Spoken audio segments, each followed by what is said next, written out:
You are listening to the Atlanta Real Estate Forum radio show, all about real estate edition, shining a light on the movers and shakers in the real estate industry, the home builders, developers, realtors, and suppliers making it all happen. And now, here are today's hosts. Good morning and welcome back to the All About Real Estate edition. I am your host, Todd Schnick, joined by my co-host and friend, Carol Morgan. Before we kick things off, we do want to thank New American Funding for being our 2020 show sponsor, our 9th year on the air. It has been great having them as a partner this year, and we're grateful to their support of this fine show. All right, good morning, Carol. This is going to be a great conversation. Cool guy doing some cool work. I'm looking forward to it. Kick us off, please. This is going to be a lot of fun. I had the pleasure of moderating a panel with Ed on it a few weeks ago for Green Prints.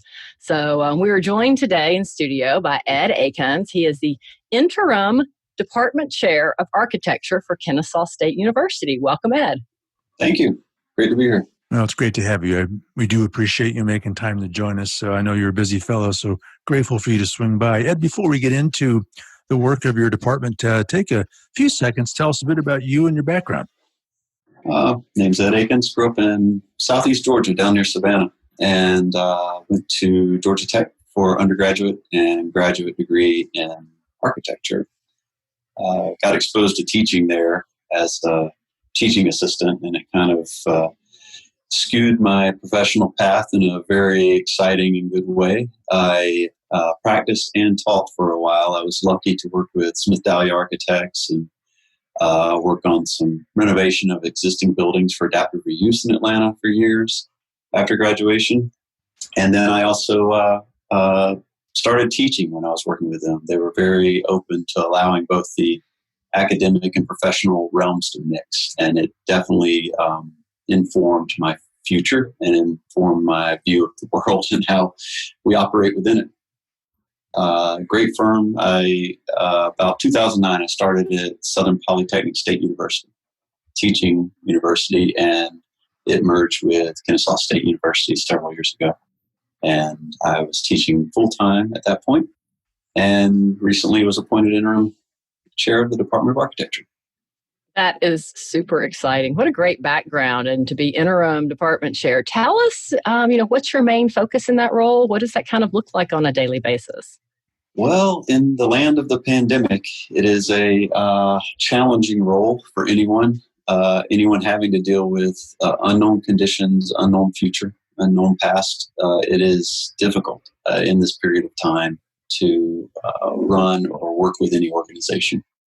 And so I'll stick with the primary vision and the primary work to be done here, which is looking at what our curriculum is doing to create leaders within the built environment and make sure that our college, which is the College of Architecture and Construction Management, encourages collaboration, which has to occur in the field, and produces leaders within our NAB accredited program of architecture, making sure that the quality assurance program, which is the NAB accreditation, allows us to graduate students in our 5-year program who can then sit for the registration exam as architects and function as leaders in the practice of architecture. What are you excited about when you think about, and you guys have just gone back into face-to-face teaching there, and as we record this in the middle of a pandemic, and that's got to be challenging in its own right, as you alluded to. But beyond that, what are you excited about as it relates to students and the future of architecture? It's got to be exciting times. It is. I'm excited about the design problem solving. It's related to that problem you alluded to, the pandemic itself, trying to solve the problem of opening a department that is experiencing record growth while we're trying to minimize face-to-face time and keeping a low-risk environment for everyone involved at every level. And so what I'm excited about is that our curriculum continues to be questioned in a way that keeps us innovative and moving forward with the developments that are occurring in practice. Having an advisory board that is heavily rooted within practice within the region, and knowing that our region is continually growing and has leaders of the built environment headquartered here, and leaders in the areas of sustainability headquartered here. It is a resource that other universities, other colleges do not have the luxury of and cannot take as easy advantage of in terms of collaboration outside of the silo of education. And that's extremely exciting, as well as the students. The students are absolutely amazing. They are resilient, they are patient, and they have taken to the idea of design learning that we introduce and design thinking that we introduce all the way through the program, understanding that that can be applied to multiple realms within the built environment, whether it's single-family residential all the way to hospitals, educational environments, and very complex governmental structures or other areas of practice. So it's so inspiring to see the variety of interests, the variety of students, the diversity of students flourishing within environments that are difficult and challenging.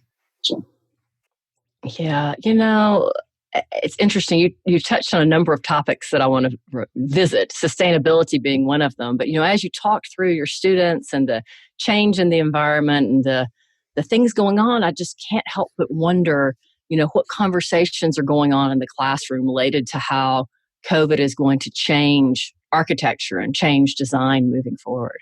Yeah, that's great to think about, because we have some alumni actually thinking about that. Patrick Chopson's one of our graduates who he developed a program called Cove Tool, which allows for analysis of buildings for sustainability kind of on the fly with design. It's integrated with the design process. So it's rather fluid. And one of the elements that he's introducing to that program is social distancing as a measurement device that could be implemented into it. And I think they recently released a version of that, or an add-on to that program that contributes to thinking about our internal environments and how we can maintain safety. There have been multiple documents issued by the AIA that guide the construction of buildings in a time of maintaining indoor air quality. The building here, modifications were made for the HVAC system to increase outdoor air intake and to increase the health of the interior air conditions, as well as occupancy. I think how you program and how you occupy a building is critical in this time. But it has to extend. I think the thinking has to extend, and it is extending into public spaces and how our cities and our dense urban environments are thought about as well. And our faculty, I've sat in on a few of the coordination meetings so far this semester, and some of the projects that are being assigned to our students address these public spaces as well as internal spaces, and full-on programs that are addressing the COVID-19 conditions in the built environments. It's always been fascinating to me how those in architectural design kind of roll with the times and evolve the thinking to what's going on from silly little things that you wouldn't think about but are critical. For instance, I live in a high-rise building, and the modern structures now have to accommodate for the fact that most residents get 25 Amazon packages a day. So they got to accommodate the shipping for that. They got to accommodate the storage of that and the management of it, the distribution of it. That changes things. Not to mention what's going to happen now as a result of this pandemic, and now it's going to completely force you guys, and I think in an exciting way, to kind of rethink all this stuff. It's exciting times. Drilling down further into of interest to our audience in multifamily and single-family homes. Any thinking there about where this is going and keeping those resilient and efficient? Oh, yeah. A lot of thinking in that realm. Resiliency, efficiency, of course. The mayor issued the One Atlanta call to action for our entire region, I think, to address affordability, not just the city of Atlanta. Mm-hmm. It's a call for equity within our built environment, inclusion in our built environment, and awareness that we need to make sure that all people can be housed. If we can provide shelter for people, then other things follow. And it's that idea that if we can be inclusive in the built environment and in our architecture and in our cities, then we begin to have empathy. We begin to understand the position of others. And so it moves into a societal realm rather quickly when we start to get our architecture and our urban environments correct. And one thing I think that's really innovative that's coming out of several directions, I would say, is that not only affordable housing is being prioritized in our city and our region, but also the reduction of parking, the reduction of autocentric design thinking. And when you think about it in the multifamily realm, you yourself experiencing, living in a dense, urban environment or, multifamily space, the idea is that when a developer is looking at a piece of property, they have to accommodate that autocentric lifestyle in the form of a parking deck and a podium.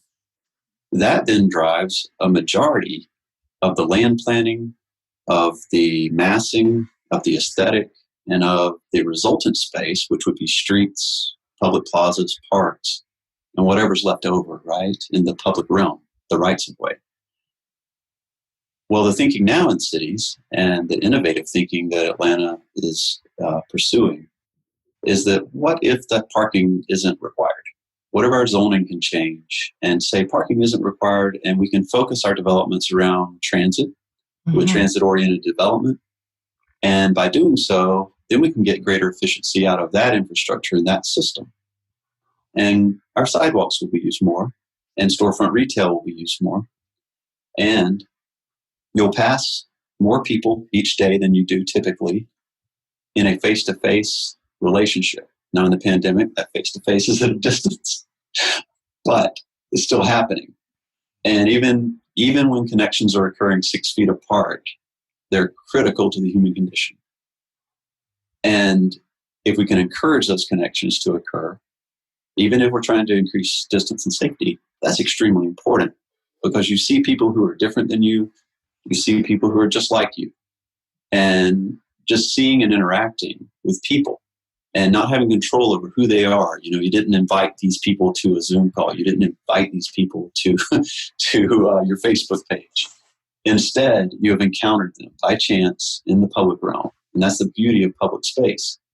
Now, when we start giving up these podiums, giving up these massive amounts of our land and the money that we put into these projects, we start giving up the car and taking that money and investing it differently.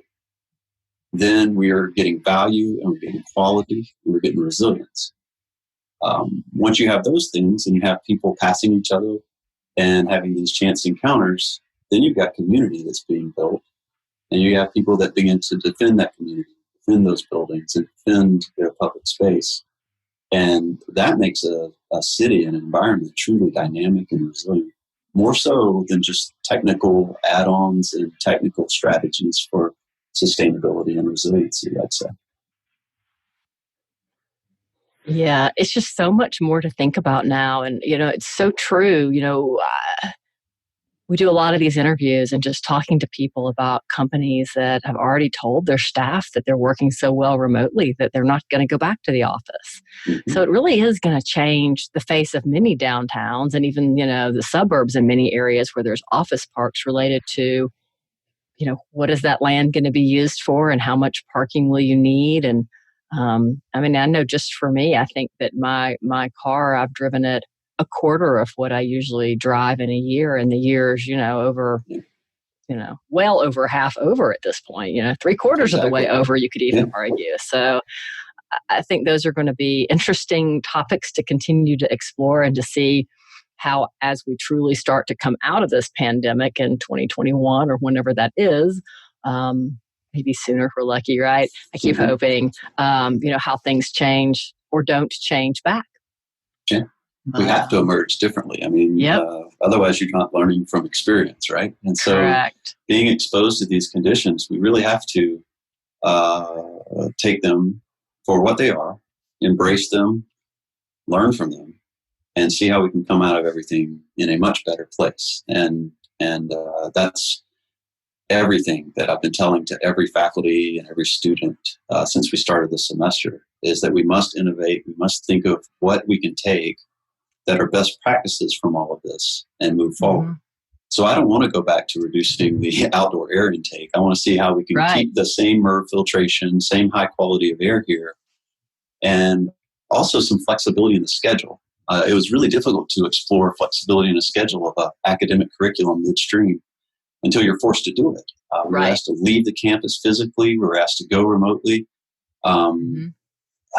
Back last year, we had a few adopters of online teaching, but now we have, close to 80%, 90% of our faculty fully embracing it as a strategy and learning new tools and learning new ways to interact with students to maintain a studio culture. And just like I was talking about the culture on the street, the culture in an academic setting is equally important. And maintaining that through virtual means as well as studios, which we've had to run with small groups, 10 or less for our studios, meeting infrequently to maintain cleaning protocols and separation of everyone. But we have to come out of it better. Even our studio interactions, we are doing a face-to-face critique with a student. We're making sure that we don't go over 15 minutes with that. And I joke with the faculty and I say, it's going to make us better at our job. We're going to be to the point. We're going to ask for an action.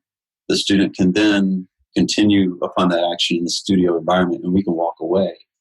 And not only can we, but we need to, and we must, because we haven't been able perhaps to maintain 6 feet at all times.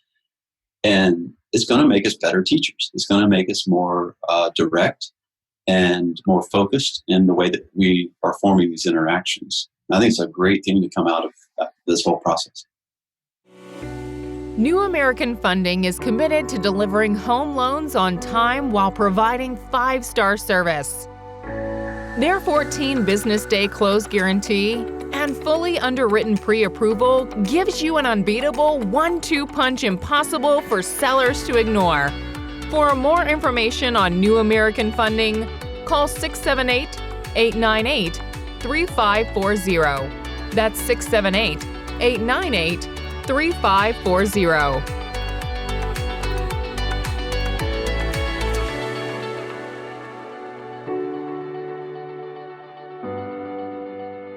Yeah.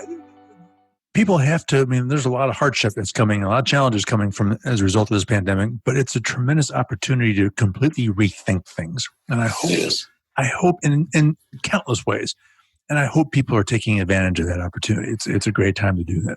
Mm-hmm. Really is. I think linked with the parking issue and the idea of just thinking about airflow in buildings and back to multifamily. When you think about a single-family residence, it's fairly easy to get a lot of airflow through the building, cross-ventilation. In a multifamily building, because you're building a podium, you're covering a certain amount of area. And then on top of that, you build typically a double-loaded corridor, hallway in the middle, loading off each side. Once you get rid of the parking, then you potentially can develop smaller pieces of land. Those smaller pieces of land, when you begin to extrude the buildable area, may create narrower footprints of buildings, which then might allow us to do single-loaded corridors more efficiently in a developer model. Once you do that, then you can get cross-ventilation through a multifamily building, similar to how you can open up and get greater air quality through a single-family residential structure. And so I think the typology of housing could be dramatically changed as we do multiple things that are innovative in our cities. And, at the same time, we may have a good consequence of air quality, airflow quality, and the built environment, and the indoor air quality that can be improved as a result of it, right? Yeah. So it's all linked together. Right. Yeah. Our conversation has been largely centered around the pandemic, but we also need to be thinking about long-term climate responsive design. Any thinking there? So true. I think density is a huge part of the answer. And it's been questioned when the pandemic came along. I think we cannot shy away from it. I think we have to stay with a rationale of density, but density can take multiple forms. It's measured by dwelling units per acre, so it's measured based on housing. So housing itself linked to the usable piece of land is the unit of measure we use for density. And there are multiple models to that. Yeah. If you look at Serenbe and the Chattahoochee Hill Country south of Atlanta, it's a very efficient use of land using transfer of development rights. And it introduces a variety of housing types for those who are comfortable with those different scenarios. So we can't assume that all people will live in the same type of density or the same type of dense urban fabric. It has to have some variety, just like people do. And by introducing that variety, you introduce different socioeconomic groups. You introduce, again, that chance meeting of someone unlike you, and you increase empathy. And so long range, if your designs are inclusive, if they provide for a variety of uses, variety of individuals, then you're starting to tackle sustainability. And in that way, you're starting to tackle climate change in one of the realms that we need to be attacking it. There are multiple realms where we have to attack it. When you look at the larger scale multifamily buildings and you look at a housing unit in there, you typically in a double loaded corridor, you only have the one face of your building facing outside. So that's 25% of the wall surface. And of that, it's probably the smallest wall surface in terms of its exposure versus the demising walls between your neighbors. Those being larger wall surfaces. So if you think about that relationship to the outside in those types of buildings, it's really important that we do get that envelope correct on those buildings. But the surface to volume ratio is totally different than in a single family residential structure. So if you're building those, that envelope, that assembly that surrounds you for human comfort is really critical to get right. So you're not wasting energy or losing energy out of the home in that system. So the responses are different based on scale and the way in which we live. And again, not everybody lives the same way, but we can live in more intelligent ways. And those intelligent ways, I think, are leading us towards preserving green spaces, preserving the whole reason you may want to live in a suburban or rural condition. You should want to preserve that land and not just disperse one house on a certain formulaic piece of land. And that's why I brought up the Chattahoochee Hill Country down in Serenbe. Is that transfer of development rights was transformative because of the way that it makes us rethink suburban development. It makes us think about it as a hamlet strategy, which is the term they used when they were going into that design, and concentrating the density that could have been spread across a large area, but concentrating it and then letting it play out almost like a transect of higher density to lower density until you finally get pastures and fields and the very reason you moved out there in the first place. So this idea of preservation and respect of those spaces plays into a strategy towards a better future. Wish it was a model everywhere, right? Because if it was, then it wouldn't be unique or it wouldn't be a one-off strategy. It needs to be adopted wholesale, I think, as a method. And once it is, then you'll see more diversity in those who inhabit those spaces because it'll be more common. Yeah. I'm encouraged by some of the new developments we see coming up around Atlanta where buildings are to be designed more back to back so that they open onto, common space. And, whether it's your front door that opens on your common space or the back door, everybody's got, some nature going on around them. Right. And, just more thoughtful design. And then just the focus on energy efficiency. Everybody seems to be focused more on that, which, is a small part of the equation when it relates to sustainability, but it does help to preserve our natural environment and our resources as it relates to, coal and all of that. So, right. Some cool stuff out there, though. I'm seeing some kind of mini projects that are looking at Serenbe as examples as they start designing. So a couple of those coming on board in the next year or so. Mm-hmm. That's great. That's great to hear. It will be exciting to watch and see how this continues to evolve. All right. Well, Ed, I hate to say it. We're running behind. We got to wrap this one up. Before we let you go, should anyone need to connect with you and learn more about your department, the architecture department, where do they go? Okay, so we're on the web at kennesaw.edu. You can look up that primary website. We're the College of Architecture and Construction Management. So that's cacm.kennesaw.edu. And you can then find us there. Ed Akins, the Interim Department Chair of Architecture with Kennesaw State University. Ed, it was great to have you. Much more to talk about. We'll have to get you back on the show, but thanks for joining us today. That'd be great. Thanks a lot. Enjoyed it. Yeah, well, so did we.